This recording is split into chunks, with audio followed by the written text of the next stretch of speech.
속보입니다. 전 세계가 발을 동동 구르는 사이 한국이 원유 600만 배럴을 확보했습니다. 호르무즈 해협은 완전히 봉쇄됐습니다. 일본은 패닉 상태고 유럽은 공급망이 끊겼다며 비명을 지르고 있습니다. 돈을 줘도 살 수 없다는 말이 나오는 상황에서 한국만 조용히 600만 배럴을 손에 쥔 겁니다. 한국의 하루 소비량 2배가 넘는 물량입니다. 대체 어떻게 이게 가능했을까요? 중동의 맹주 석유로 세계를 쥐락펴락하던 그 나라가 한국에 이렇게 말했습니다. 우리 군 물량이라도 좋으니 제발 먼저 달라고.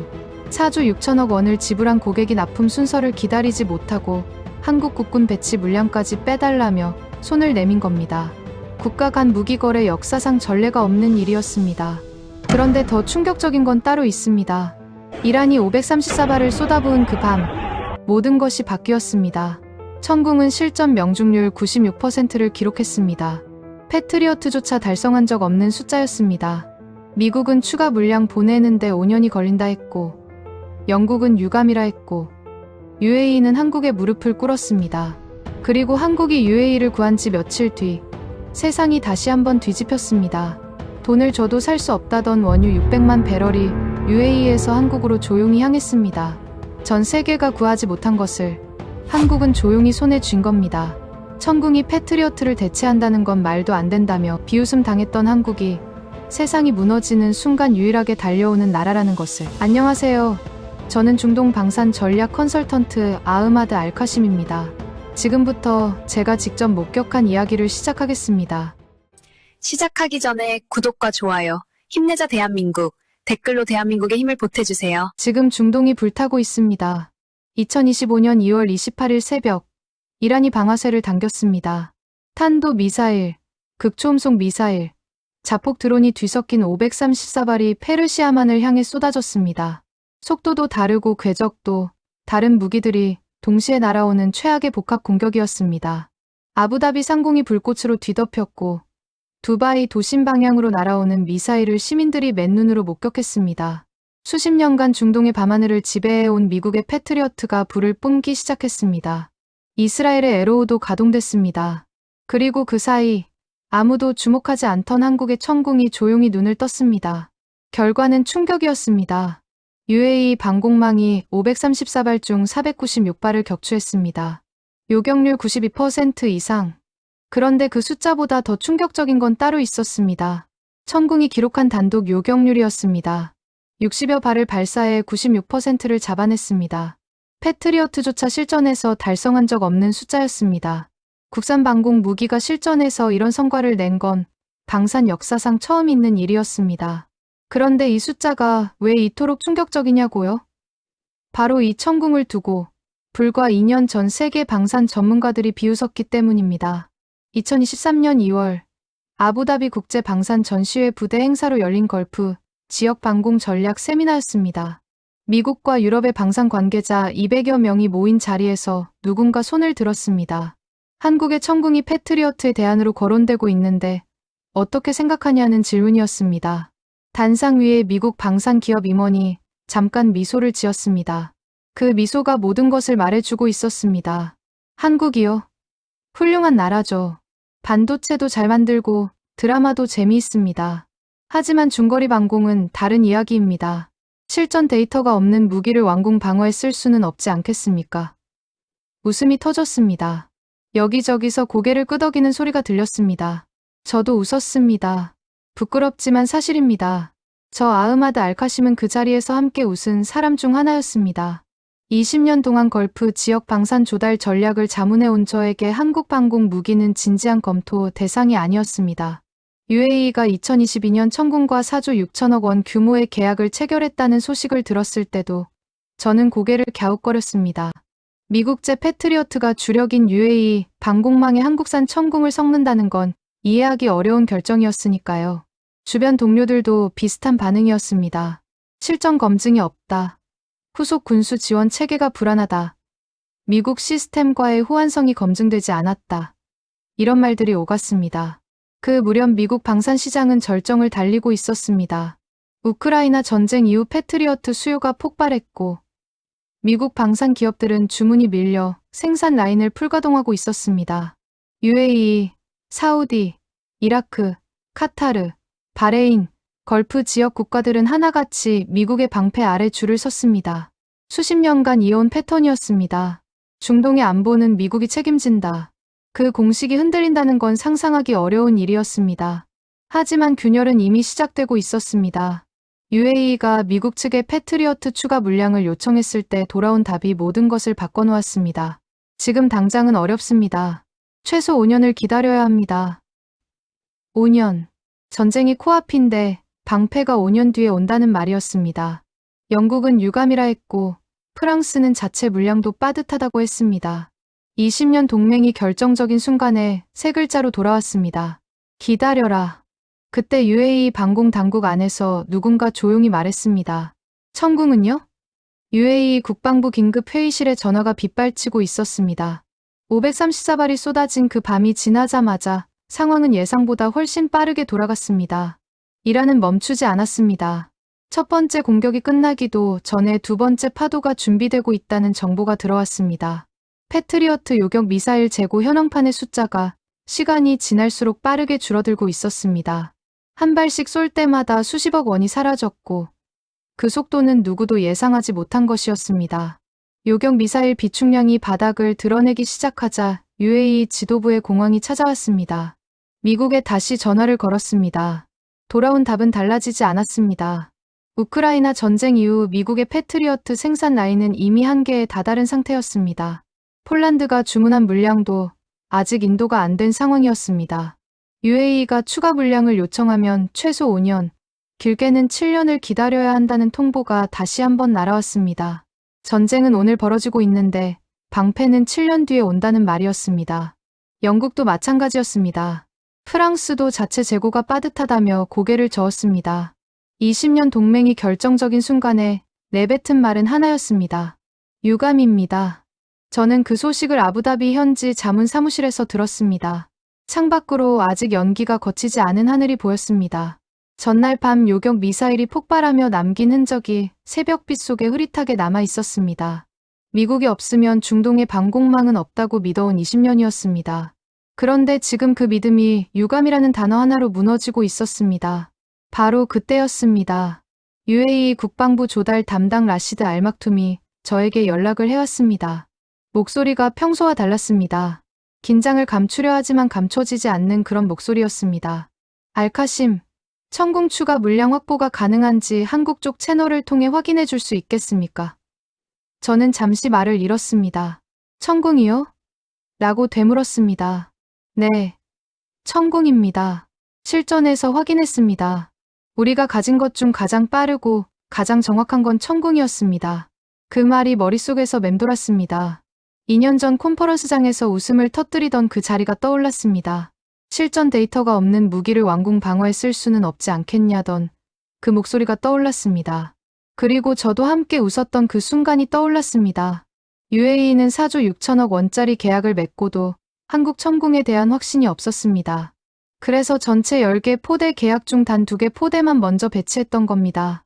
보조 무장으로만 여기던 천궁이 정작 전쟁이 터지자 가장 먼저 찾는 무기가 되어 있었습니다. UAE가 한국 측에 던진 요청은 그야말로 전례가 없는 것이었습니다. 나머지 8개 포대를 최대한 빨리 달라는 것은 기본이었습니다. 더 나아가 한국 공군에 실전 배치된 천궁 물량을 먼저 넘겨줄 수 없냐는 요청까지 나왔습니다. 국가 간 무기 거래에서 상대국 자국군 배치 물량을 빼달라는 요구는 외교적으로 극히 이례적인 일이었습니다. 그만큼 절박했다는 뜻이었습니다. 돈은 얼마든지 더 줄 테니 제발 물량만 확보해달라는 말이 UAE 측에서 흘러나왔습니다. 4조 6천억 원을 이미 지불한 고객이 추가로 더 내겠다며 손을 내미는 장면이었습니다. 저는 그 순간 이것이 구매가 아니라는 걸 알았습니다. 구걸이었습니다. 중동의 맹주가 석유로 세계를 쥐락펴락하던 나라가 한국 앞에서 제발이라는 단어를 쓰고 있었습니다. 그리고 그 제발이라는 단어 뒤에는 천궁이라는 이름이 있었습니다. 한국이 움직이고 있다는 소식이 들어온 건 UAE의 요청이 접수된 지 채 하루도 지나지 않아서였습니다. 저는 솔직히 반신반의했습니다. 미국도 영국도 유감이라며 손을 내저은 상황이었습니다. 한국이 뭘 얼마나 빨리 할 수 있겠냐는 생각이 머릿속 한켠에 자리 잡고 있었습니다. 그런데 한국방위사업청에서 날아온 회신은 짧고 명확했습니다. 천국 유도탄 수십 발. 주말 안에 생산 완료 가능. 항공편만 확보되면 즉시 출발. 저는 그 문장을 2번 읽었습니다. 미국이 5년을 기다리라고 한 자리에서 한국은 주말 안에 가능하다고 했습니다. 이게 어떻게 가능한 건지 저는 그때 처음으로 진지하게 한국을 들여다보기 시작했습니다. 한국은 휴전 국가입니다. 전쟁이 끝난 나라가 아니라 지금 이 순간에도 휴전선 너머에 수천 발의 미사일이 겨냥된 채 살아가는 나라입니다. 서울에서 휴전선까지 고작 40km입니다. 이란에서 아부다비까지의 거리보다 훨씬 가깝습니다. 그 긴장 속에서 한국은 단 한 번도 생산 라인을 멈춘 적이 없었습니다. 경상남도 창원과 경상북도 구미의 방산 공장들은 24시간 불이 꺼지지 않았습니다. 주문이 들어오면 즉각적으로 생산의 실전에 배치할 수 있는 상시 대량 생산 체계를 수십 년에 걸쳐 구축해 온 겁니다. 미국이 설계하고 유럽이 다듬는 동안 한국은 실제로 물건을 만들어 현장에 가져다 놓는 나라였습니다. 천궁 한 발 가격은 약 15억 원입니다. 패트리어트 팩3의 10분의 1 수준입니다. 가격만 싼 게 아니었습니다. 성능이 그것을 뒷받침했습니다. 천궁은 배치 이후 실시간 발사 훈련에서 단 한 번도 표적을 놓친 적이 없었습니다. 그리고 이번 실전에서 96%를 기록했습니다. 패트리어트가 레이더와 발사대를 한쪽으로 고정해야 하는 구조적 한계를 가진 반면 천궁의 레이더는 전방위 교전이 가능합니다. 탄도 미사일을 탐지하는 순간 발사대가 해당 방향으로 정렬되고 요격 미사일이 발사된 뒤에는 측추력기가 종말 단계에서 급격한 방향 전환을 만들어내며 표적에 직격합니다. 속도도 다르고 궤적도 다른 미사일들이 동시에 날아오는 복합 공격 상황에서 천궁이 빛을 발한 이유가 바로 여기에 있었습니다. UAE 방공망은 미국의 패트리어트, 이스라엘의 에로우, 그리고 한국의 천궁 3가지로 구성되어 있었습니다. 이번 교전에서 세 무기가 모두 투입됐고 종합 요격률은 92% 이상이었습니다. 그런데 방산업계에서 조용히 흘러나온 이야기는 달랐습니다. 천궁이 기록한 단독 요격률이 96%로 세 무기 중 가장 높았다는 겁니다. 미국과 이스라엘의 무기를 제치고 한국산이 가장 높은 숫자를 찍었습니다. 그 데이터가 걸프 지역 방산 관계자들 사이에 퍼지는 데는 채 하루도 걸리지 않았습니다. UAE의 요청이 사우디아라비아로 번지는 데도 하루가 채 걸리지 않았습니다. 사우디는 이미 천궁 10개 포대 계약을 맺은 상태였지만 아직 전력 배치를 완료하지 못한 상황이었습니다. 이란의 추가 공격 정보가 흘러나오자 사우디도 다급해졌습니다. 이라크도 마찬가지였습니다. 아직 계약조차 체결하지 않은 카타르는 신규 계약과 동시에 조기 납품을 요청하는 전례 없는 요구를 한국 측에 전달했습니다. 계약서에 서명도 하기 전에 물량부터 달라는 말이었습니다. 그만큼 다급했던 겁니다. 중동 전체가 한국을 향해 동시에 손을 뻗고 있었습니다. 문제는 물량이었습니다. 한국의 연간 천궁 생산 가능 물량은 8개, 포대가 한계였습니다. 이라크 계약 이후 생산 라인을 기존 4개 포대에서 8개 포대로 2배 증설한 상태였지만 거기서 더 늘리는 건 단기간 내 불가능했습니다. UAE, 사우디, 이라크 모두에게 동시에 물량을 공급하는 건 현실적으로 어려운 상황이었습니다. 그러자 한국 정부가 전례 없는 카드를 꺼내 들었습니다. 한국 공군에 배치됐거나 배치될 물량을 전용하는 방안을 검토하기 시작한 겁니다. 자국 방공망을 지키는 무기를 동맹국에 먼저 보내는 결정이었습니다. 핀란드가 러시아 위협이 높아지자 한국 육군이 운용 중이던 K9 자주포 중고를 새 것보다 비싼 값에 사갔던 그 장면이 천궁에서도 재현되려 하고 있었습니다. 저는 그 소식을 듣고 잠시 멈췄습니다. 자국군이 쓰는 무기를 먼저 보내는 나라, 계산기를 두드리기 전에 움직이는 나라, 미국이 5년을 기다리라 했을 때 한국은 주말 안에 가능하다고 했습니다. 영국이 유감이라 했을 때 한국은 생산 라인 가동률을 높이고 있었습니다.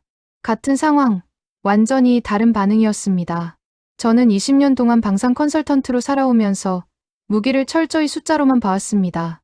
가격, 성능, 납기, 유지보수 비용. 그런데 한국이 보여준 건 숫자 너머의 무언가였습니다. 불이 꺼지지 않는 공장, 자국 물량까지 내어주는 결단, 주말 안에 가능하다는 짧은 회신 한 줄. 그것은 계약서에 적힌 의무가 아니었습니다. 그리고 저는 그것이 무엇인지 직접 확인하러 한국으로 가야겠다는 생각을 처음으로 했습니다. 인천공항에 내렸을 때 가장 먼저 느낀 건 공기였습니다. 사막의 건조한 열기에 익숙한 제 폐에 한국의 습한 공기가 차갑게 밀려들었습니다. 들이마시는 순간 코끝이 시큰했습니다. 아부다비에서는 한 번도 느껴본 적 없는 감각이었습니다. 바다가 가까운 나라의 공기였습니다. 방위사업청 담당자가 마중을 나와 있었고 검은 차량 2대가 대기하고 있었습니다. 외교 의전도 없었고 환영 행사도 없었습니다. 담당자가 짧게 말했습니다. 시간이 없습니다. 핸드폰은 수거하겠습니다. 저는 묻지 않고 핸드폰을 건넸습니다. 차는 서울을 벗어나 남쪽으로 달렸습니다. 고속도로를 빠져나가자 산이 깊어지기 시작했습니다. 가로등이 하나씩 줄어들더니 어느 순간 완전히 사라졌습니다. 사막에서 자란 저는 산이라는 것에 익숙하지 않습니다. 아부다비에서 보는 지평선은 끝없이 평평합니다. 하지만 지금 창밖의 어둠 속에서 산들이 검은 파도처럼 겹겹이 밀려오고 있었습니다. 이 나라는 산으로 이루어진 나라였습니다. 그리고 그 산속 어딘가에 무기공장을 숨겨놓았다는 겁니다. 한참을 달려 산속 깊은 곳에서 차가 멈췄습니다. 앞에는 콘크리트 벽으로 둘러싸인 건물이 하나 있었습니다. 특별할 것 없는 외관이었습니다. 담장도 없었고 장문도 없었습니다. 외부에서 보면 그냥 시골의 작은 물류 창고 같았습니다. 하지만 세 겹의 보안 게이트를 통과하자 엘리베이터가 나타났습니다. 담당자가 버튼을 눌렀습니다. 저는 그 숫자를 보고 숨을 삼켰습니다. 지하 40층이었습니다. 위로 40층이 아니라 아래로 40층이었습니다. 이 산 아래에 그 규모의 지하 시설이 숨어 있다는 뜻이었습니다. 엘리베이터가 내려가기 시작했습니다. 귀가 먹먹해질 만큼 깊었습니다. 디지털 표시판의 숫자가 마이너스로 한 자리씩 내려갈 때마다 기압이 미세하게 변하는 것이 느껴졌습니다. 10층, 20층, 30층. 저는 점점 다른 세계로 빠져드는 기분이었습니다. 마침내 문이 열렸습니다. 그리고 저는 말문이 막혔습니다. 눈앞에 펼쳐진 것은 끝이 보이지 않는 거대한 공간이었습니다. 천장이 10m는 좋게 될 것 같은 지하 공간에 수백 대의 로봇팔이 쉬지 않고 움직이고 있었습니다. 푸른 레이저 불빛이 금속 부품 위를 스치고 로봇팔이 밀리미터 단위로 부품을 조립하고 있었습니다. 공기는 차갑고 건조했으며 금속과 윤활유가 섞인 독특한 냄새가 코끝에 닿았습니다. 소음은 놀라울 정도로 적었습니다. 낮게 윙윙거리는 기계음만이 마치 살아있는 생명체의 심장 박동처럼 공간을 채우고 있었습니다. 담당자가 말했습니다. 여기가 천궁의 심장입니다. 이 지하 공장은 24시간 가동됩니다. 전시 상황에서도 멈추지 않습니다. 산 전체가 방어 구조물이에요. 위성으로 찍어도 물류 창고로밖에 안 보입니다. 왜 이렇게까지 하는 겁니까? 제 질문에 담당자가 짧게 답했습니다. 휴전선 넘어서 미사일이 날아오면 서울까지 3분 30초입니다. 지상 공장은 첫 번째 폭격에 사라집니다. 하지만 이 지하 공장은 살아남습니다. 전쟁이 터져도 천궁을 만들 수 있어야 합니다. 그게 70년 분단이 가르쳐준 교훈입니다. 3분 30초. 그 숫자가 제 가슴에 모처럼 박혔습니다. 이란에서 아부다비까지 미사일이 날아오는데 걸리는 시간은 약 12분입니다. 한국은 그 3분의 1도 안 되는 시간 안에 수도가 불바다가 될 수 있는 나라였습니다. 그래서 산속의 이 거대한 요새를 파고 들어간 겁니다. 저는 점점 이 나라가 보통이 아니라는 것을 깨닫기 시작했습니다. K-팝과 드라마의 화려함 뒤에 웃으면서 노래하는 나라의 지하 40층에서 24시간 천궁을 만들고 있었습니다. 겉으로는 밝고 화려하지만 속으로는 이를 악물고 살아남기 위해 버텨온 나라. 그것이 제가 그날 밤 본 한국의 진짜 얼굴이었습니다. 생산 라인의 마지막 구역에 도착했을 때 분위기가 달라졌습니다. 로봇팔들이 물러나고 그 자리에 사람들이 앉아 있었습니다. 흰 방진복을 입은 기술자들이 확대경을 쓰고 천궁 유도탄의 마지막 부품을 손으로 다듬고 있었습니다. 형광등 아래 그들의 손끝이 미세하게 움직이고 있었습니다. 숨소리마저 조심스러운 공간이었습니다. 담당자가 그중 한 사람에게 다가가 소개했습니다. 박성훈 수석 기술관, 29년 경력입니다. 제 앞에 선 남자는 50대 중반으로 보였습니다. 키가 크지 않았고 얼굴에는 깊은 주름이 패여 있었습니다. 하지만 가장 먼저 눈에 들어온 것은 그의 손이었습니다. 악수를 청했을 때 그 손바닥의 감촉은 잊을 수가 없었습니다. 굳은 살이 겹겹이 쌓여 있었습니다. 손가락 마디마다 오래된 흉터가 있었고 검지 끝은 약간 구부러져 있었습니다. 29년의 세월이 그 두 손에 고스란히 새겨져 있었습니다. 박성훈이 조용히 말했습니다. 로봇은 99%를 완성합니다.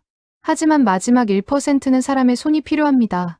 탐색기 센서의 미세 정렬, 유도 장치의 최종 보정. 이 1%가 96%와 90%의 차이를 만듭니다. 이 손이 마지막 방어선입니다. 저는 그 말을 듣는 순간 온몸에 소름이 돋았습니다. 마지막 방어선. 29년 동안 천궁을 만들어 온 사람이 스스로를 방어선이라고 부르고 있었습니다. 2년 전 컨퍼런스장에서 한국 무기를 비웃던 그 자리가 다시 떠올랐습니다. 실전 데이터가 없는 무기라고 했습니다. 검증되지 않은 나라의 물건이라고 했습니다. 그런데 지금 제 눈앞에는 29년의 흉터가 새겨진 손으로 천궁의 마지막 1%를 완성하는 사람이 있었습니다. 그 손이 UAE의 왕궁을 지켰고 아부다비의 시민들을 지켰습니다. 저는 아무 말도 할 수 없었습니다. 다음 날 아침 브리핑실에서 저는 처음으로 천궁의 탄생 비화를 들었습니다. 방위사업청 담당자가 스크린에 오래된 사진 한 장을 띄웠습니다. 2010년 11월 23일 연평도였습니다. 사진 속에는 불길에 휩싸인 민가와 포연이 가득한 하늘이 찍혀 있었습니다. 북한이 쏜 포탄 170여 발이 섬 전체를 뒤덮은 날이었습니다. 해병대원 2명이 전사했고 민간인도 희생됐습니다.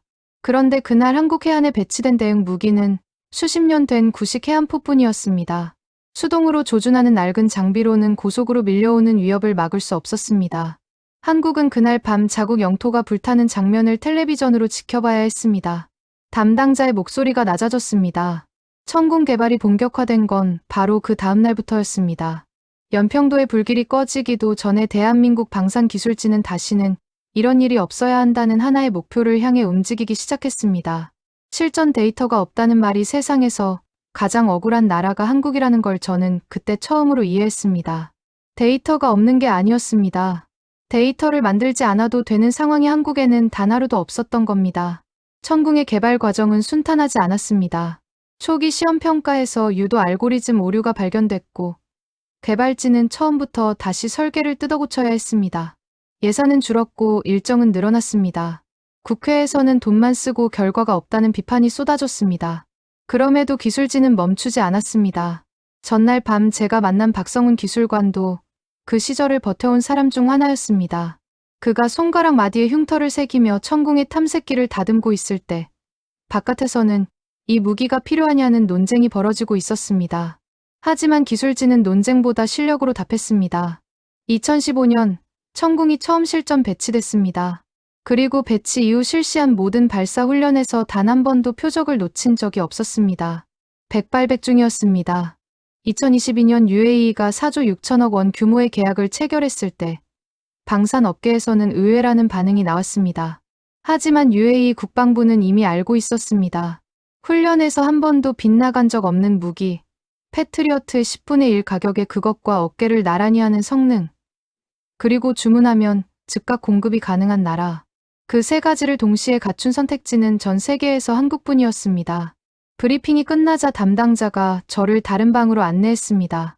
그 방에는 실시간으로 업데이트되는 대형 화면이 걸려 있었습니다. UAE 현지에서 전송되는 천궁 운용 데이터였습니다. 이란 미사일의 변칙적인 궤적, 탄두의 특성, 요격 순간의 물리적 반응들이 실시간으로 기록되어 한국 국방과학연구소 서버로 쌓이고 있었습니다. 담당자가 설명했습니다. 이 데이터는 전 세계 어떤 나라도 가지지 못한 겁니다. 이란산 미사일과 드론에 대한 실전 요격 데이터가 지금 이 순간에도 축적되고 있습니다. 천궁 한 발이 미사일을 잡을 때마다 150억 원 이상의 가치를 지닌 데이터가 한국 서버에 쌓이는 겁니다. 저는 그 화면을 한동안 바라봤습니다. 중동에서 천궁이 이란 미사일을 잡을 때마다 한국은 북한 미사일을 더 완벽하게 막아낼 수 있는 알고리즘을 손에 넣고 있었습니다. UAE의 하늘을 지키면서 동시에 자국의 방어력을 키우고 있는 겁니다. 무기를 팔면서 데이터를 사는 나라. 저는 20년 동안 방산 컨설턴트로 일하면서 이런 구조를 설계한 나라를 본 적이 없었습니다. 미국은 무기를 팔고 돈을 받습니다. 한국은 무기를 팔고 데이터를 받고 있었습니다. 그리고 그 데이터는 다음 세대의 천궁을 만드는 데 쓰입니다. 담당자가 스크린 한쪽을 가리켰습니다. 개발 중인 차세대의 요격 체계 현황이었습니다.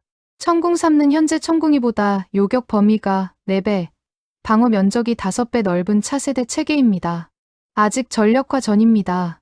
그런데 중동 국가들은 이미 줄을 서고 있습니다. 묻지도 따지지도 않고 우리가 첫 번째 구매자가 되겠다는 요청이 들어오고 있습니다. UAE, 사우디, 이라크, 카타르.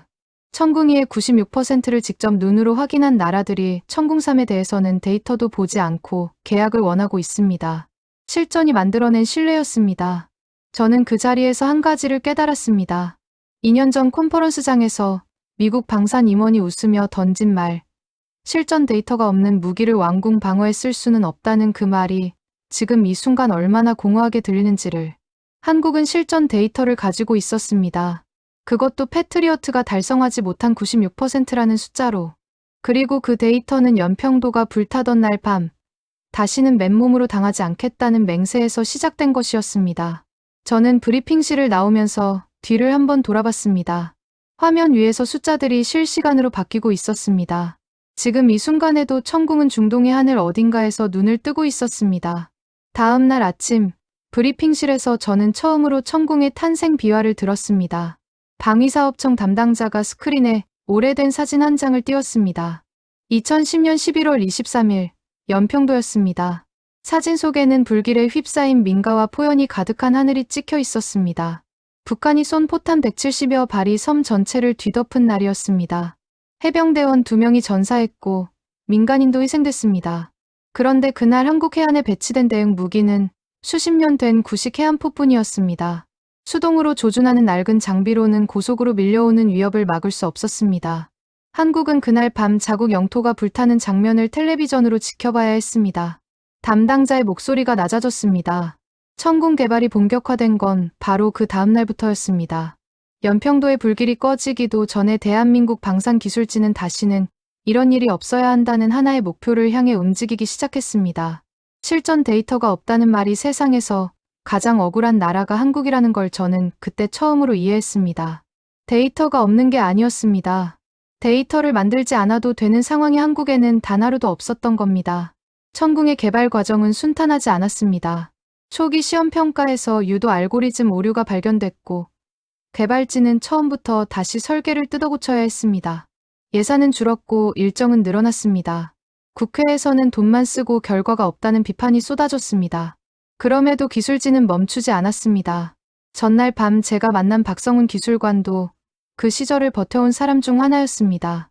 그가 손가락 마디에 흉터를 새기며 천궁의 탐색기를 다듬고 있을 때 바깥에서는 이 무기가 필요하냐는 논쟁이 벌어지고 있었습니다.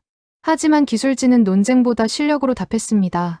2015년 천궁이 처음 실전 배치됐습니다. 그리고 배치 이후 실시한 모든 발사 훈련에서 단 한 번도 표적을 놓친 적이 없었습니다. 백발백중이었습니다. 2022년 UAE가 4조 6천억 원 규모의 계약을 체결했을 때 방산업계에서는 의외라는 반응이 나왔습니다. 하지만 UAE 국방부는 이미 알고 있었습니다. 훈련에서 한 번도 빗나간 적 없는 무기, 패트리어트의 10분의 1 가격에 그것과 어깨를 나란히 하는 성능, 그리고 주문하면 즉각 공급이 가능한 나라. 그 세 가지를 동시에 갖춘 선택지는 전 세계에서 한국뿐이었습니다. 브리핑이 끝나자 담당자가 저를 다른 방으로 안내했습니다. 그 방에는 실시간으로 업데이트되는 대형 화면이 걸려 있었습니다. UAE 현지에서 전송되는 천궁 운용 데이터였습니다. 이란 미사일의 변칙적인 궤적, 탄도의 특성, 요격 순간의 물리적 반응들이 실시간으로 기록되어 한국 국방과학연구소 서버로 쌓이고 있었습니다. 담당자가 설명했습니다. 이 데이터는 전 세계 어떤 나라도 가지지 못한 겁니다. 이란산 미사일과 드론에 대한 실전 요격 데이터가 지금 이 순간에도 축적되고 있습니다. 천궁 한 발이 미사일을 잡을 때마다 150억 원 이상의 가치를 지닌 데이터가 한국 서버에 쌓이는 겁니다. 저는 그 화면을 한동안 바라봤습니다. 중동에서 천궁이 이란 미사일을 잡을 때마다 한국은 북한 미사일을 더 완벽하게 막아낼 수 있는 알고리즘을 손에 넣고 있었습니다. UAE의 하늘을 지키면서 동시에 자국의 방어력을 키우고 있는 겁니다. 무기를 팔면서 데이터를 사는 나라. 저는 20년 동안 방산 컨설턴트로 일하면서 이런 구조를 설계한 나라를 본 적이 없었습니다. 미국은 무기를 팔고 돈을 받습니다. 한국은 무기를 팔고 데이터를 받고 있었습니다. 그리고 그 데이터는 다음 세대의 천궁을 만드는 데 쓰입니다. 담당자가 스크린 한쪽을 가리켰습니다. 개발 중인 차세대의 요격체계 현황이었습니다. 천궁 3는 현재 천궁이보다 요격 범위가 4배, 방어 면적이 5배 넓은 차세대 체계입니다. 아직 전력화 전입니다. 그런데 중동 국가들은 이미 줄을 서고 있습니다. 묻지도 따지지도 않고 우리가 첫 번째 구매자가 되겠다는 요청이 들어오고 있습니다. UAE, 사우디, 이라크, 카타르. 천궁이의 96%를 직접 눈으로 확인한 나라들이 천궁3에 대해서는 데이터도 보지 않고 계약을 원하고 있습니다. 실전이 만들어낸 신뢰였습니다. 저는 그 자리에서 한 가지를 깨달았습니다. 2년 전 컨퍼런스장에서 미국 방산 임원이 웃으며 던진 말, 실전 데이터가 없는 무기를 왕궁 방어에 쓸 수는 없다는 그 말이 지금 이 순간 얼마나 공허하게 들리는지를. 한국은 실전 데이터를 가지고 있었습니다. 그것도 패트리어트가 달성하지 못한 96%라는 숫자로. 그리고 그 데이터는 연평도가 불타던 날 밤, 다시는 맨몸으로 당하지 않겠다는 맹세에서 시작된 것이었습니다. 저는 브리핑실을 나오면서 뒤를 한번 돌아봤습니다. 화면 위에서 숫자들이 실시간으로 바뀌고 있었습니다. 지금 이 순간에도 천궁은 중동의 하늘 어딘가에서 눈을 뜨고 있었습니다. 한국을 떠나기 전날 밤, 저는 예상치 못한 자리에 앉게 됐습니다. 방위사업청 담당자가 저녁 식사를 제안했습니다. 거창한 자리가 아니었습니다. 공장 인근 작은 식당이었고 테이블 위에는 국물이 끓는 뚝배기와 반찬들이 놓여 있었습니다. 박성훈 기술관도 함께였습니다. 작업복 위에 점퍼를 걸친 차림이었고 손에는 아직 기계유 냄새가 배어 있었습니다. 낮에 지하 공장에서 마지막 천궁 유도탄 점검을 끝내고 올라온 직후라고 했습니다. 그날 출발하는 수송편에 실릴 물량이었습니다. UAE로 향하는 천궁이었죠. 박성훈이 소주잔을 들었습니다. 제가 잘 모르는 한국 소리였습니다. 그가 투박한 영어로 말했습니다. 오늘 잘 보내줘야 합니다. 저는 무슨 말인지 알아들었습니다. 오늘 출발하는 천궁 유도탄을 잘 보내줘야 한다는 뜻이었죠. 29년 동안 자신의 손으로 만들어온 무기가 처음으로 실전 교전에 투입된 지 며칠이 지났고 이제 추가 물량이 다시 중동으로 떠나는 날이었습니다. 그에게 이건 단순한 납품이 아니었습니다. 저는 조심스럽게 물었습니다. 천궁이 UAE 하늘을 지키고 있다는 걸 알았을 때 어떤 기분이었냐고요. 박성훈이 잠시 소주잔을 내려놓았습니다. 그리고 천천히 말했습니다. 2010년 연평도 포격대 뉴스를 봤습니다. 우리 해병대원들이 포탄에 맞아 죽어가는데 해안에 배치된 건 낡은 해안포뿐이었어요. 수동으로 조준하는 그 낡은 장비로는 고속으로 밀려오는 위협을 막을 수 없었습니다. 그날 밤 저는 울었습니다. 그리고 다음날 출근해서 팀원들한테 말했죠. 우리가 저 해안포를 대체할 무기를 만들어야 한다고. 그래서 천궁을 만들었습니다. 그런데 이제 그 천궁이 바다 건너 다른 나라 사람들도 지키고 있다는 걸 알았을 때 솔직히 말하면 그냥 울었습니다. 식당 안이 잠시 조용해졌습니다. 저는 그 침묵 속에서 무언가 뜨거운 것이 가슴 안쪽에서 올라오는 걸 느꼈습니다. 20년 동안 방산 컨설턴트로 살아온 저는 무기를 항상 숫자로만 봐왔습니다. 단가, 요격률, 납기, 유지보수 비용. 그런데 지금 제 앞에 앉은 이 남자는 자신이 만든 무기가 사람을 지켰다는 사실에 울고 있었습니다. 처음에는 이해가 되지 않았습니다. 그런데 천천히, 아주 천천히 이해가 됐습니다. 무기는 도구가 아니었습니다. 적어도 한국에서는 그렇지 않았죠. 연평도가 불타던 날 밤에 눈물이 천궁이 됐고 천궁이 UAE의 왕궁을 지켰습니다. 그 연결이 선명하게 보이는 순간이었습니다. 그날 밤 늦게 방위사업청 담당자에게서 연락이 왔습니다. UAE 측에서 긴급 메시지가 왔다는 것이었습니다. 이란 혁명수비대 내부 통신 감청 결과가 나왔다는 것. 그리고 그 내용이 충격적이라는 것이었죠. 저는 즉시 보안 채널로 접속했습니다. 감청된 내용의 번역본이 화면에 떴습니다. 이란 혁명수비대 고위 장성으로 추정되는 목소리였습니다. 사령관, 작전을 재검토해야 합니다. UAE 해안에 한국산 방공 체계가 추가 배치됐습니다. 천궁입니다. 미국 방부 시험에서 전탄 명중을 기록한 무기입니다. 발사 후 자동 추적 방식이라 우리 미사일 궤적을 실시간으로 추적합니다. 지금 우리가 보유한 미사일로는 이 방어망을 뚫기 어렵습니다. 또 다른 목소리가 답했습니다. 한국이 뭘 가지고 있다는 겁니까? 장성의 목소리가 낮아졌습니다. 사령관, 바로 그게 문제입니다. 우리가 한국을 너무 몰랐습니다. 저는 화면에서 눈을 뗄 수 없었습니다. 이란 군부의 회의에서 한국의 이름이 두려움과 함께 등장하고 있었습니다. 미국도 아니고 이스라엘도 아니고 한국이었습니다. 2년 전 컨퍼런스장에서 비웃음을 받던 그 이름이 지금 이란 혁명수비대 내부 회의에서 작전 중단의 이유로 거론되고 있었습니다. 그 아이러니가 너무 커서 저는 한동안 멍하니 앉아 있었습니다. 감청 전문은 계속됐습니다. 장성의 목소리가 이어졌습니다. 지금 UAE 해안선을 따라 천궁 발사대가 촘촘하게 배치돼 있습니다. 우리 고속정이 출항해서 해안에 닿기까지 걸리는 시간 동안 수백 발의 유도 미사일이 날아옵니다. 적외선 추적 방식이라 야간에도 안개 속에서도 우리 엔진 열을 잡아냅니다. 도망칠 곳이 없습니다. 작전을 강행하면 우리 병사들만 바다에 수장됩니다. 이건 전투가 아닙니다. 학살이죠. 우리가 우리 병사를 학살하는 겁니다. 긴 침묵이 흘렀습니다. 그리고 마지막 한 줄이 나왔습니다. 며칠 전까지 UAE 해안은 우리 전술이 통할 수 있는 빈틈이었습니다. 그런데 지금 그 빈틈이 닫혔습니다. 한국이 닫은 겁니다. 통화는 거기서 끊겼습니다. 저는 그 마지막 문장을 다시 읽었습니다. 한국이 닫은 겁니다. 적의 장군이 작전 회의에서 한국이라는 이름을 두려움과 함께 말하고 있었습니다. 미국이 5년을 기다리라 했을 때 한국은 주말 안에 가능하다고 했습니다. 영국이 유감이라 했을 때 한국은 자국군 물량까지 내어주는 결단을 내렸습니다. 그리고 이란은 그 한국 때문에 작전을 포기하고 있었습니다. 저는 화면을 닫고 창밖을 바라봤습니다. 한국의 밤하늘에 별이 쏟아지고 있었습니다. 저 하늘 아래 지하 40층에서 지금 이 순간에도 천궁이 만들어지고 있었습니다. 불이 꺼지지 않는 나라였습니다. 그리고 저는 그 나라를 2년 전에 비웃었던 사람이었습니다. 인천공항으로 향하는 차 안에서 저는 UAE로부터 걸려온 전화를 받았습니다. 라시드 알막툼이었습니다. UAE 국방부 조달 담당관으로 이번 사태 내내 한국 측과 가장 긴밀하게 연락을 주고받아온 인물이었습니다. 그의 목소리는 며칠 전과 달랐습니다. 절박함이 빠지고 그 자리에 다른 무언가가 들어와 있었습니다. 알카심. 이란 고속정들이 부두로 돌아갔습니다. 엔진이 꺼졌습니다. 저는 잠시 말을 잃었습니다. 출항을 포기했다는 뜻이었습니다. 천궁이 한 발도 쏘이지 않은 채 전쟁이 끝난 겁니다. 저는 차창 밖을 바라봤습니다. 한국의 아침 햇살이 고속도로 위로 쏟아지고 있었습니다. 불과 며칠 전 이 나라에 도착했을 때만 해도 저는 한국을 무기 공급처 정도로만 생각하고 있었습니다.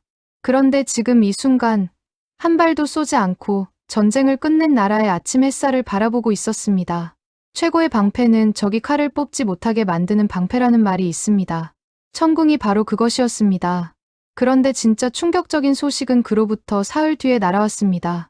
호르무즈 해협 봉쇄가 이어지면서 전 세계 에너지 시장이 패닉 상태에 빠져들고 있었습니다.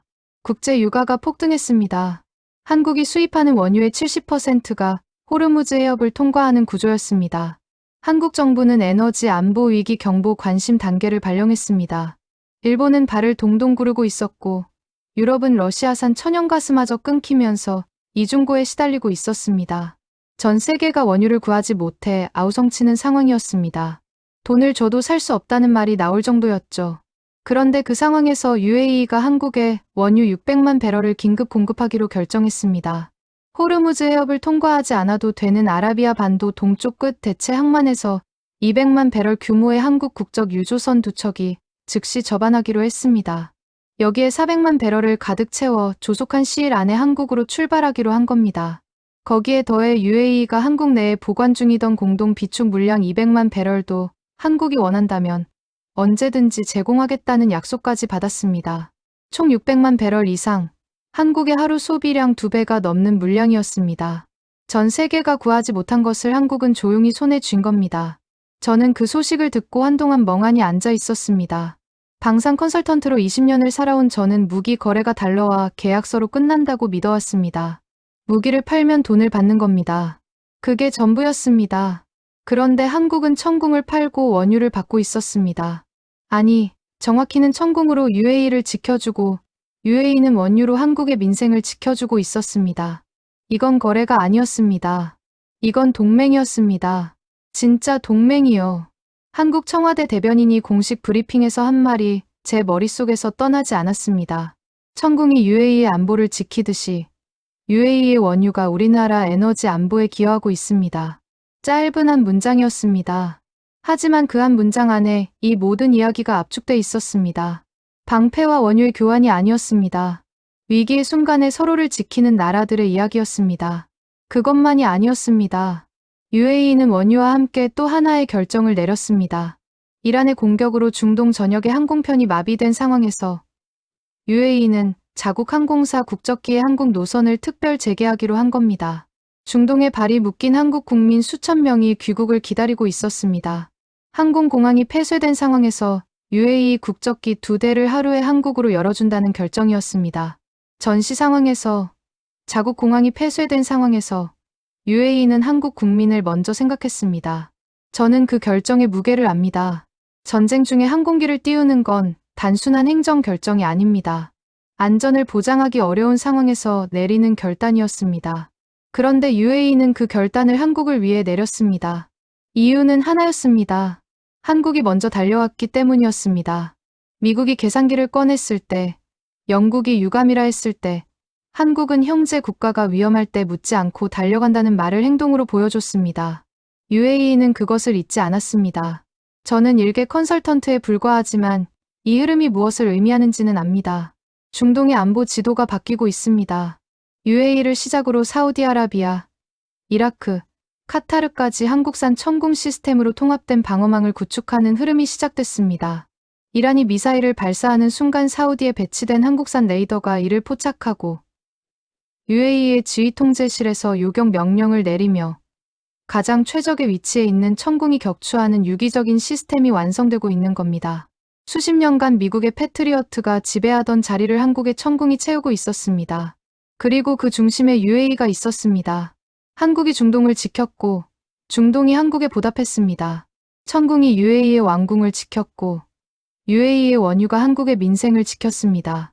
저는 2년 전 컨퍼런스장에서 한국 무기를 비웃었습니다. 그리고 지금 이 순간 그 비웃음이 부끄럽습니다. 한국은 말이 아니라 행동으로 증명하는 나라였습니다. 그것이 진짜 동맹의 방식이었습니다. 한국으로 돌아온 지 일주일이 지났습니다. 저는 지금 제 컨설팅 사무실 책상에 앉아 이 글을 씁니다. 창밖으로 아부다비의 황금빛 사막이 펼쳐져 있습니다. 20년 동안 이 사무실에서 수백 건의 방산 계약을 자문해왔습니다. 미국 방산 기업의 브리핑 자료, 유럽 방위 산업체의 제안서, 이스라엘 방공 시스템 도입 검토 보고서가 쌓여있는 곳입니다. 그 서류들 한켠에 이번 한국 방문 보고서가 놓여 있습니다. 표지에는 한 줄이 적혀 있습니다. 세계 방산 시장의 무게중심이 이동하고 있다. 저는 아직도 그 지하 40층을 생각합니다. 산속에 숨겨진 공장, 24시간 꺼지지 않는 불빛, 29년의 흉터가 새겨진 박성훈의 손. 그 손이 완성한 천궁의 마지막 1%가 UAE의 하늘에서 96%를 만들어냈습니다. 저는 방산업계에서 20년을 일하면서 수많은 무기를 봐왔습니다. 그런데 만드는 사람이 울면서 만드는 무기는 처음이었습니다. 연평도가 불타던 날 밤의 눈물이 천궁이 됐고 그 천궁이 UAE를 지켰습니다. 무기의 성능은 스펙시트에 적힌 숫자로 측정됩니다.